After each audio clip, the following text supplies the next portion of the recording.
வணக்கம். நான் உங்கள் ஜெயா. இன்றைக்கி நம்ம இந்த வீடியோவில் கேட் கிரென்வெலே இவங்க எழுதின மேட் இந்த கதையோடைய சம்மரியை பார்க்கலாம் வாங்க. கேட் கிரென்வெலே ஒரு ஆஸ்திரேலியன் ரைட்டர். இவங்க ஒரு 15 புத்தகம் பப்ளிஷ் பண்ணியிருப்பாங்க. இதில் ஃபிக்ஷன் இருக்குது, நான் ஃபிக்ஷன் இருக்குது, பயோகிராஃபி இருக்குது. அது மாத்திரம் இல்லாமல் அவங்க இந்த கதைகளெல்லாம் எழுதின அந்த ப்ராசஸ் எல்லாம் கூட எழுதியிருப்பாங்க. 2001 இவங்களுக்கு அவங்க எழுதினது ஐடியா ஆஃப் பர்ஃபெக்ஷனுக்காக ஆரஞ்ச் ப்ரைஸ் கிடச்சிது. 2006 அவங்க எழுதினது சீக்ரெட் ரிவருக்காக காமன்வெல்த் ரைட்டர்ஸ் ப்ரைஸ் இவங்களுக்கு கிடச்சிது. இந்த சீக்ரெட் ரிவர்ன்ற புக் மேன் புக்கர் ப்ரைஸ் கூட ஷார்ட் லிஸ்ட் ஆச்சு. இந்த மேட்ன்ற கதைக்கு தீம்ஸ் என்னென்னா பிலாங்கிங் அண்ட் ஏலினேஷன். அதாவது ஒரு இடத்துல நம்ம இருப்போம், ஆனால் அந்த இடத்துக்கும் நமக்கும் சம்மந்தமே இல்லாமல் யாரோ ஒரு வேற்றாளி மாதிரி பார்க்கப்படுவோம்.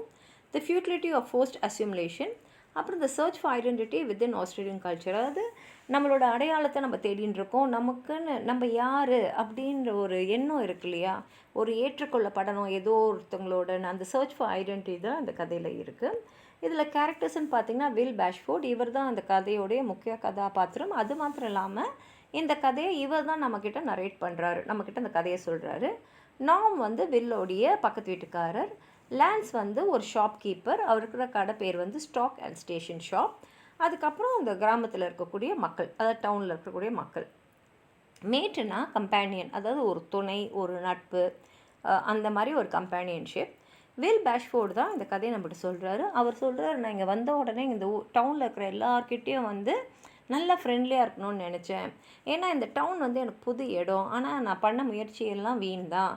நான் இதுக்காக நான் போட்டிருக்கிற ட்ரெஸ்ஸெல்லாம் கூட மாற்றிக்கிட்டேன், ஆனால் அவரோட கேரக்டர் அவரால் மாற்றிக்க முடியல. அந்த புது மக்களோடு அட்ஜஸ்ட் பண்ணுறதும் அவர் கொஞ்சம் கஷ்டமாக தான் இருந்தது. ஆனால் நமக்குன்னு நிறைய ஃப்ரெண்ட்ஸ் கிடைக்கணும் அப்படின்ற ஒரு எண்ணம் அவருக்கு இருந்தது. ஆனால் அவருடைய அந்த அப்பாவிதனம், அப்புறம் அவரோட நல்ல குணங்கள்லாம் எப்படின்னா மற்றவங்களால ஏளனத்துக்குள்ளாக்கப்படுற மாதிரி தான் இருந்தது. கதையோட ஆரம்ப லைனே பார்த்தீங்கன்னா, he had bought the akubra and the elastic sided boots but anyone could see he was a city buggerன்னு தான் ஆரம்பிக்கிறாங்க. அக்பரானா அந்த ஆஸ்திரேலியாவில் இருக்கக்கூடிய அந்த ஃபார்மர்ஸ்லாம் போடுற அந்த பெரிய தொப்பி, ஹேட்டு. அதுக்கப்புறம் எலாஸ்டிக் சைட் பூட்ஸுன்றது இந்த கன்ஸ்ட்ரக்ஷன் சைட்ஸு, அப்புறம் வயலெல்லாம் வேலை செய்யறதுக்காக போடுற அந்த ஹெவி டியூட்டி ஒர்க் பூட்ஸு. இப்போ புலாவான்றது ஒரு டவுனு. அதில் ஒரு சைட் பார்த்திங்கன்னா நல்ல ப்ராட் ஸ்ட்ரீட்டாக இருக்கும், அதில் நிறைய கடைங்கள்லாம் இன்னொரு சைடில் இருக்கும். வில் பேஷ்ஃபோர்டு புலவாக்கு வந்திருக்காரு. அங்கே ஃபிப்ஸோட ஃபார்மர் வாங்கி அங்கே தங்கிலான் இருக்காரு. அவருடைய நேபர் தான் நாம் ஷார்ப். வில்லுக்கு நல்லா தெரியும் மற்றவங்கள மாதிரியே நாமும் நம்மளை நோ ஹோப்பர்னு தான் சொல்வார் அப்படின்னு. நோ ஹோப்பர்னால் இவன்லாம் லைக் பட மாட்டான் அப்படின்னு சொல்லுவோம்ல, அந்த மாதிரி இவன்லாம் பெரிய அளவில் சக்ஸஸ் ஆக மாட்டான். ஏன்னா அவங்க கடினமாக உழைக்கணும் அந்த மாதிரி நினைக்கக்கூடிய மக்கள்.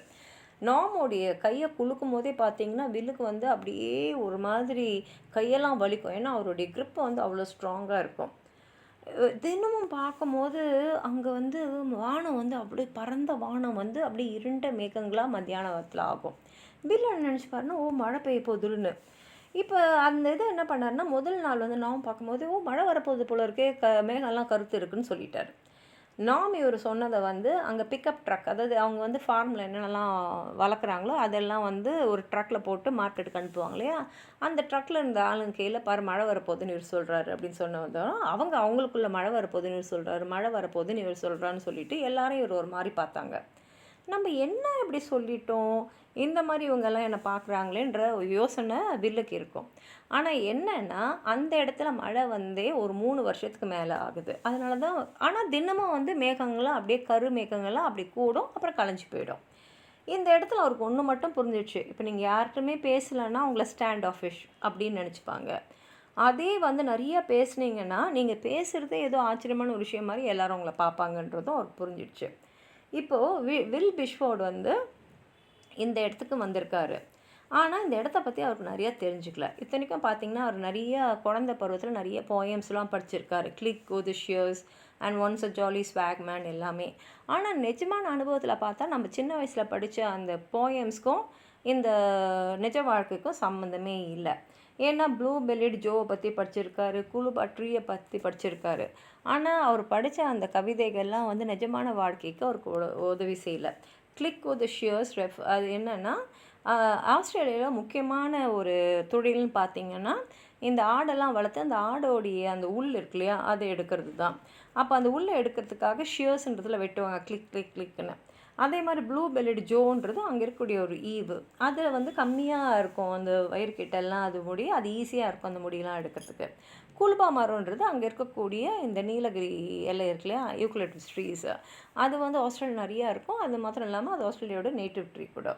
ஒரு நாள் வந்து அவர் ஒரு வாக் போகிறார். போகும்போது ஒரு வீட்டில் வந்து ஒரு வயசான பெண்மணி ஒரு பிங்க் கலரில் நைட்டியை போட்டுட்டு கொஞ்சம் மாடுங்களெல்லாம் அந்த பக்கம் அப்படியே பேடாக்குக்கு அமுச்சுன்னு இருக்காங்க. என்னவோ தெரில, வில்லுக்கு இது ரொம்ப ஆச்சரியமாக இருக்குது. அப்படியே அவர் நின்று நாங்கள் பார்த்துட்டு இருக்காரு. ஆனால் இவர் பார்க்குறத அந்த பெண்மணி வந்து கவனிக்கல. அவங்க அந்த மாடெல்லாம் அப்படி தள்ளி விட்டுட்டு அவங்க வீட்டுக்குள்ளே போயிட்டாங்க.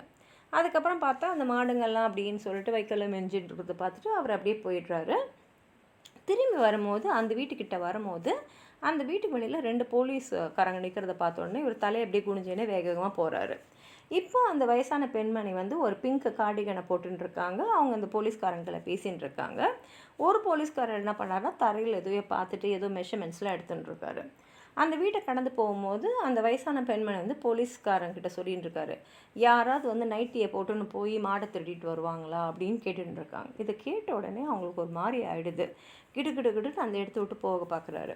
அப்போ தான் திரும்பி அங்கே அந்த மேகம்லாம் கருப்பாகிறத பார்த்துட்டு, சரி நம்ம வந்து ரெயின் கோட் எடுத்துன்னு வரலையே, கடையில் போய் ரெயின் கோட் வாங்கிக்கலான்னு சொல்லிட்டு அவங்க பக்கத்தில் இருக்கிற கடைக்கு போய் ரெயின் கோட் கேட்குறாரு. அதுக்கு அந்த ஆள் சொல்கிறாரு, இருந்த கடைசி ரெயின் கோட்டையும் நான் எப்போயோ விற்றுட்டேன், என்கிட்ட வேறு ரெயின் கோட்டே இல்லை அப்படின்னு சொல்லிட்டு கொஞ்ச நேரம் கழிச்சு சொல்கிறாரு. எதுக்குன்னும் போது, இல்லை வாங்கி வச்சுக்கலாமேன்னு பார்க்கும்போது, அதெல்லாம் இங்கே மழையே பெய்யாது சார், மழை பெஞ்சே 3 வருஷத்துக்கு மேலே ஆகுது அப்படின் போது இவருக்கு என்ன சொல்கிறதுனே தெரியல. சரி கடையை விட்டு போயிடலான்னு சொல்லும் போது, இல்லை எதுக்கும் வாங்கி வச்சுக்கலாமேன்னு பார்த்தேன்னு சொல்லும் போது, அங்கே லான்ஸ்ன்றவர் அவர் ஒரு கஸ்டமர் ரெட் ஷர்ட்டில் இருக்கிறவரோட பேசிகிட்டு இருக்காரு.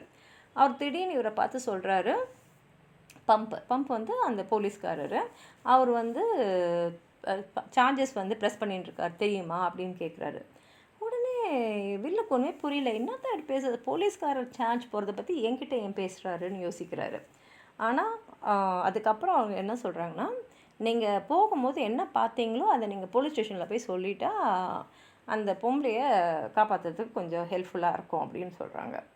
இப்போ அவருக்கு ஒன்றும் புரியவே இல்லை. அப்போ அவங்க 2 பேரும் சேர்ந்து சொல்கிறாங்க, இந்த மாதிரி நீங்கள் போலீஸ் ஸ்டேஷனில் போய் உங்கள் ஸ்டேட்மெண்ட்டை சொன்னீங்கன்னா மிஸ்ஸஸ் குவின்சி, அதாவது அந்த வயசான பெண்மணி, அவங்க ஜெயிலுக்கு போக தேவையில்லை அப்படின்னு சொல்கிறாங்க. ஆனால் வில்லுக்கு என்ன செய்யுதுன்னே தெரில. அவர் மனசில் வந்து நான் போலீஸ் ஸ்டேஷன் போய் அங்கே கிட்டத்தட்ட ஒரு 8 மாடு இருந்ததுன்னு சொல்கிற மாதிரியும், போலீஸில் வந்து கண்டிப்பாக வந்து கிட்டத்தட்டலாம் சொன்னாலாம் ஒத்துக்க மாட்டாங்க இல்லையா, அவங்க ஏதோ கேட்குற மாதிரியும் இவர் முகம்லாம் அப்படியே வந்து செவந்து போய் இவருக்கு வந்து ஒரு பதற்றம் வர மாதிரி நினச்சிக்கிட்டு சரி கிடுன்னு அங்கேருந்து வந்து வெளியில் நடந்துடுறதோட கதை வந்து முடிஞ்சிடுது. இப்போ வில் வந்து ஒரு சிட்டியில் வளர்ந்துருந்தாலும் அவரும் ஒரு ஆஸ்திரேலியன் தான். ஏன்னா ஆஸ்திரேலியாவில் கிராமமும் இருக்குது, சிட்டியும் இருக்குது. புலுவா மாதிரி அவரும் வந்து ஒரு ஆஸ்திரேலியன் தான். ஆனால் இந்த இடத்துல எல்லாருமே வந்து அவர்கிட்ட வந்து ஒரு அவுட் சைடராக தான் பார்க்குறாங்க.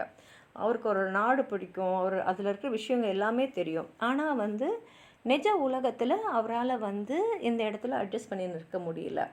அங்கே இருக்கக்கூடிய அந்த மக்களோட நட்பாகிறதுக்கு நம்ம என்ன செய்யணும், எப்படியெல்லாம் பழகணுன்றதும் அவருக்கு புரியலன்றதும் இந்த கதையில் அவங்க சொல்லியிருக்காங்க.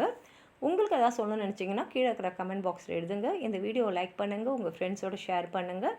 சப்ஸ்கிரைப் பண்ணாதவங்களாம் ப்ளீஸ் சப்ஸ்கிரைப் பண்ணி சப்போர்ட் பண்ணுங்கள். நன்றி.